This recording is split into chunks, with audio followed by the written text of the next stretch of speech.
Well, there is one way for some travelers to avoid one of the things we've been talking a lot about, long lines at the airport.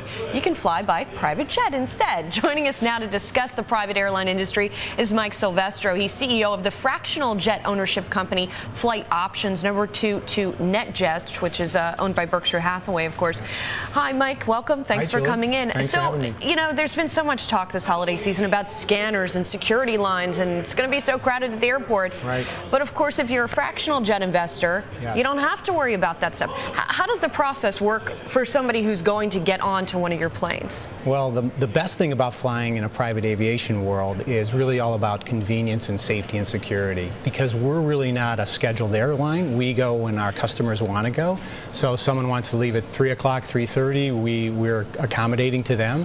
And then if you think about it, when you get on a private airplane, it's inherently safe because you know everybody on board, you know every bag that's been placed on board. So it's a terribly convenient and a very safe way to fly. I mean, how many folks are we talking about on these planes? How large are the planes? Well, our fleet runs anywhere from 7 passengers up to 13 people. So it has quite a range of airplanes. Now, I mentioned earlier NetJets, which is, of course, the big competitor.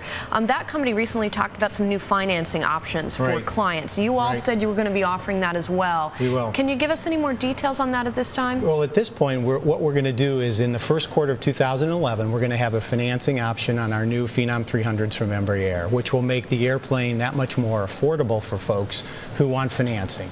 And so we're really pretty excited about that. But you know, Julie, really, Flight Options has always dominated the value space. You know, across the board, we're about 20 to 25% less than our competitors.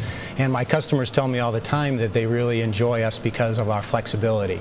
We're all about creating customized programs for our customers' needs. So we really try to tailor something to fit what truly they need. So let me ask you then, because it is a lower cost option for obviously folks who are still high income. Yes.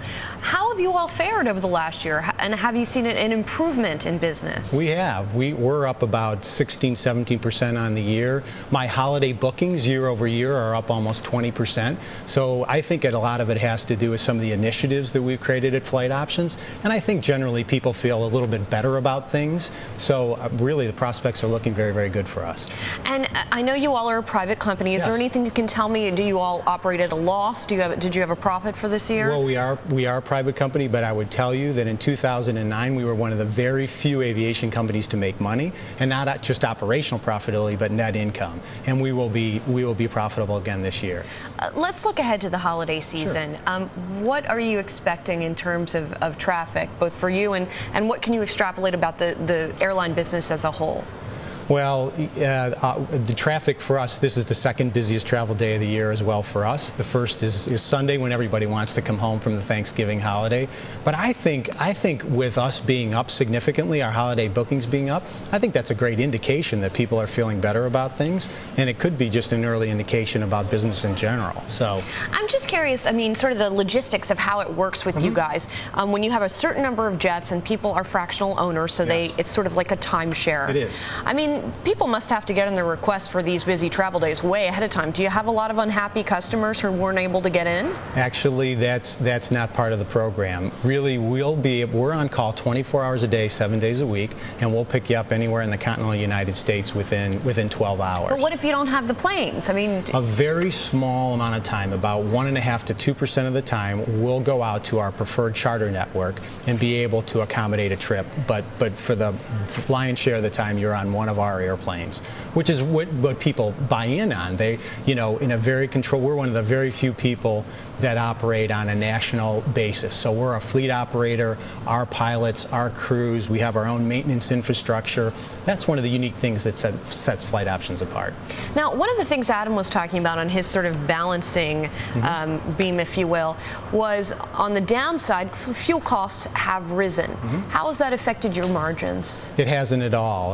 Really, the major the major cost that really has gone up recently is fuel, and it really does affect. We have a fuel pass through our customers. It's just like owning your own airplane. So for us, they would get a surcharge. They would get a little bit of a surcharge, and of course, if fuel goes down, they would get that benefit for them as well. Judging from what you're telling me, it sounds like, you know, wealthy folks, high-income folks are doing pretty well. Well, you know, they're feeling better about things. You know, flight options has always occupied the space with individuals and entrepreneurs who run small and medium-sized companies.